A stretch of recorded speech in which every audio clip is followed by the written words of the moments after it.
Hey everybody, it's Jason Blaha here, and you guys know what time it is. Time to talk about current events in the online fitness community. And sometimes in these videos, as you guys have figured out, I use these as teaching tools. Right? We still discuss current events, but we discuss these concepts in a way that's educational. It's not necessarily intended to endorse or mock or correct other people largely. A lot of what I do here is entertainment. Sometimes I like to use this segment to educate people, and this is going to be one of those examples because Omar just did a video discussing bar speed and strength gains, which you guys know is one of my big deals, something I preached and have preached for many, many, many years. So let me put on my +5 out of Speechcraft and let's talk about this. All right, essentially what Omar broke down was the fact that we know based upon all the research that voluntary speed, meaning lifting a weight as hard as possible, does what? It recruits the most muscle fibers, right? We get the most motor unit activation. In fact, when we start looking at things like training response at a normal tempo, most of the research we have out there is not on compensatory acceleration, it's on normal tempo. And what do we find? That in order to get a training effect from a work set, you need to be within 5 reps of failure. In other words, doing 5 reps with your 10 rep max causes 0 training response under normal circumstances, right? 0.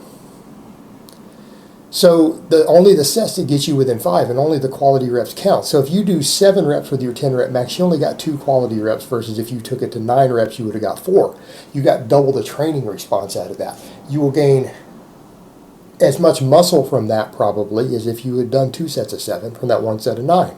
So hopefully people can understand that concept. That's why volume isn't just about how much volume you do, how many total reps. I mean, it's important, but the quality of those reps matter, meaning how hard are you working, how much are you exerting yourself. And that's what we find based upon the research out there. You've got to be within 5 reps of failure. However, when you use compensatory acceleration, which is what he described as exploding as hard as you can, we know that even with weights at 50% of your max, right? Sometimes a weight you would be able to do 15 reps with. Your very first rep actually recruits upper threshold muscle fibers if you accelerate fast enough. And that's kind of the basis of compensatory acceleration training or dynamic effort training, which I do personally twice a week. That's the basis of that because that's understood. We've seen the data on it. We know that works.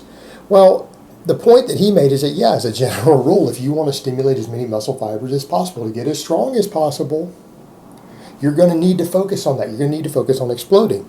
Now, he threw in the caveat that, but if you're a novice lifter, maybe not so much. And the reason for that being, you guys need to learn decent form first. Doesn't have to be perfect form. It needs to be decent form. And that's the way he broke it down. I'll agree with that point.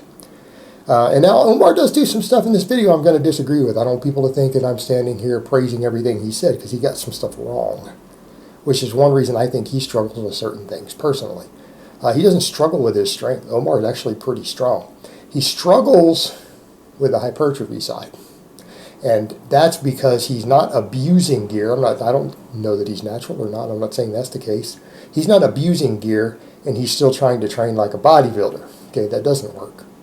So we'll come over to that in a minute. But the whole point is that you need that compensatory acceleration on the concentric, the lifting. So in other words, as he pointed out correctly, when you are pressing on the bench, when you are pressing up on the squat, when you're pulling from the floor on the deadlift, that's your concentric rep. That's where you need to be explosive. And the faster you move it while maintaining good form, lifting as explosively as possible recruits more muscle fibers. This isn't subject to debate. It's been studied repeatedly under laboratory conditions. We know that's what happens. We can measure muscle fiber recruitment in a lab now in the modern world. We can hook computers up and read what's happening.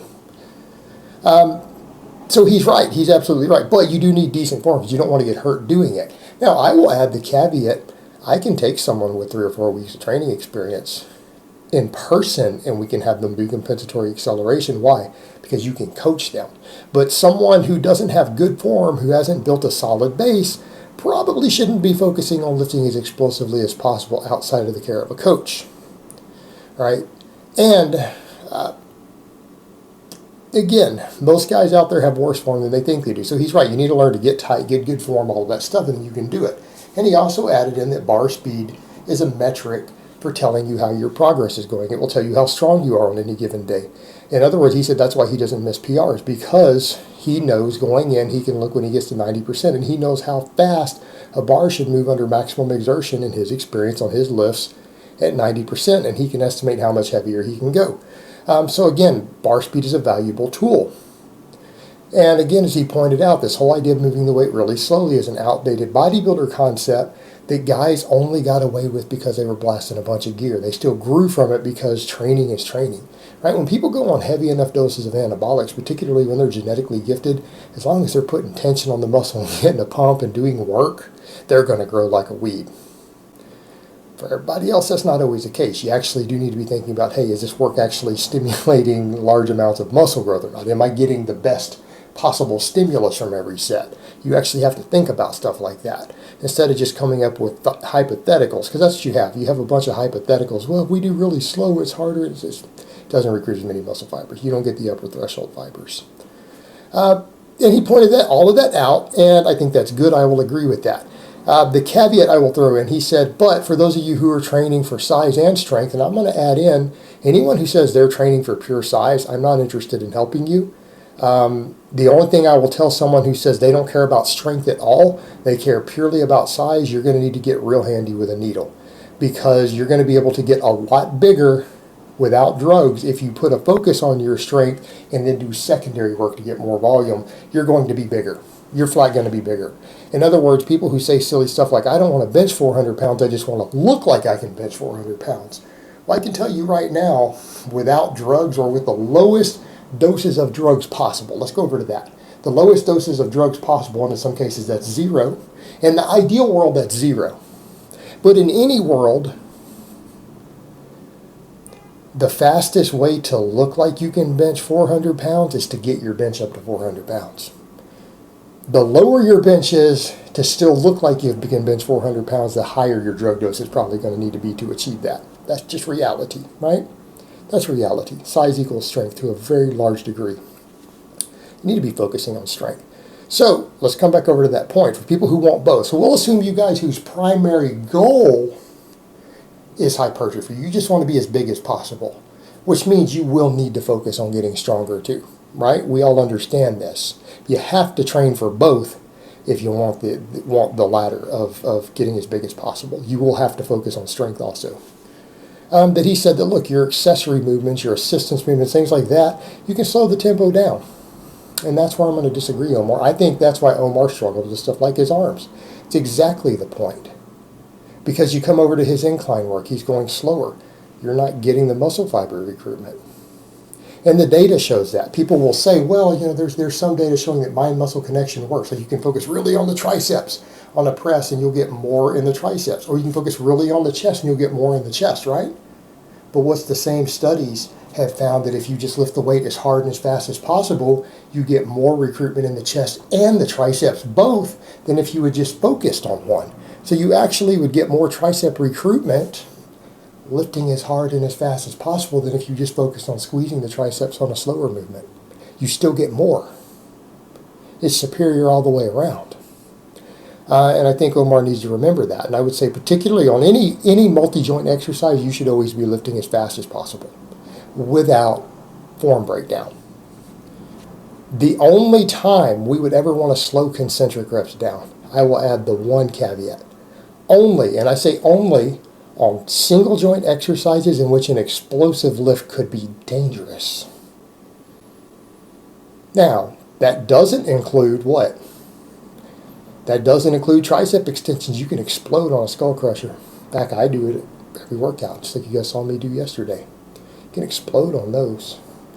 Let's think of an example. Maybe a side lateral. Maybe a lateral raise, you might want to slow it down. You don't want to lift it as explosively as possible. That might be an example, right? But a tricep extension isn't. So using that advice, it comes over to only on those exercises, because what do we find? The mind-muscle connection of a control and a squeeze does give more muscle fiber recruitment than not focusing on anything at all. In which case the mind-muscle connection would pay off, because you can't safely do the most effective thing, which is to explode. So if you can't safely do an exercise as explosively as possible, your next best scenario is to go ahead and focus on a mind-muscle connection and a squeeze and all that on a smaller exercise, because it's still going to be just the very next tiny step down behind explosively. And if that's safer, then you obviously want to do the safer thing. And that makes sense. But on something like a chest press of some type, as incline bench, that's not the way to go. You're getting less stimulation, Omar. You need to explode that shit. All right, guys, but that's really all I have to say on that today. I hope it's been informative, and I will talk to you guys next time.